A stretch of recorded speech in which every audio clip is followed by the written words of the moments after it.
వెండితెరను ఏలిన తెలుగు బిడ్డ, సినీ చరిత్రలో భూకంపం పుట్టించిన తెలంగాణ బిడ్డ, దివికేగిన వెండితెర శిఖరం శ్యామ్ బెనగల్. సామాజిక విషయాలనే కథాంశాలుగా చేసుకుని చిత్రసీమను మదించిన దర్శకుడు, సమాంతర సినీ వైతిలీకుడిగా వెండితెరపై శ్యామ్ బెనగల్ ఎప్పటికీ చెరగని ముద్ర వేశారు.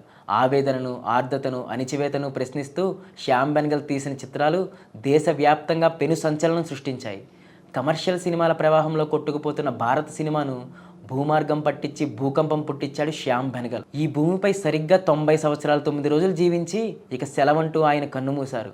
దీంతో ప్రపంచ సినిమా చరిత్రలో వైభవపేత అధ్యాయం ముగిసింది. కమర్షియల్ సినిమాల ప్రపంచంలో ఆర్టిఫిషియల్ హీరోలను కాకుండా జీవితాలను, సమాజంలోని పాత్రలను వాస్తవికరంగా తెరపై ఆవిష్కరించిన దిగ్గజ దర్శకుడు శ్యామ్ బెనగల్. శ్యామ్ బెనగల్ అసలు పేరు బెనగల్ల శ్యామరావు.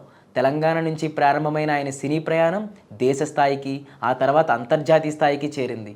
భారతీయ సినిమా అంతర్జాతీయ వేదికలపై నిలబెట్టి సత్తా చాటిన ఈ పక్కా హైదరాబాదీ 1934 డిసెంబర్ 14న హైదరాబాద్ రాష్ట్రంలోని తిరుమలగిరిలో జన్మించారు. మెహబూబియా హై స్కూల్లో స్కూలింగ్, సికింద్రాబాద్ ప్రభుత్వ కాలేజీలో డిగ్రీ చదివిన బెనగల్ ఉస్మానియా యూనివర్సిటీ నుంచి ఎంఏ ఎకనామిక్స్ పట్టా పొందారు. చిన్నప్పటి నుంచి సినిమాలపై విపరీతమైన ఇష్టంతో ఉన్న శ్యామ్ బెనగల్ యాడ్స్, డాక్యుమెంటరీలతో ప్రయాణం మొదలుపెట్టి క్లాసిక్ చిత్రాల దర్శకుడిగా ఎనలేని ఖ్యాతి గడించారు. హైదరాబాద్ ఫిల్మ్ సొసైటీ ప్రారంభించిన వ్యక్తి శ్యామ్ బెనగల్. ప్రపంచవ్యాప్తంగా వచ్చిన అత్యున్నతమైన సినిమాల ప్రింట్లు అతి కష్టం మీద తెచ్చుకుని సినిమా ప్రేమికుల కోసం హైదరాబాద్ ఫిల్మ్ సొసైటీలో ప్రదర్శిస్తుండేవారు. తెలిసిన జీవితాలు, చూసిన సినిమాలు శ్యామ్ బెనగల్ ఆలోచనల్లో ప్యారలల్ సినిమా ప్రపంచాన్ని సృష్టించాయి.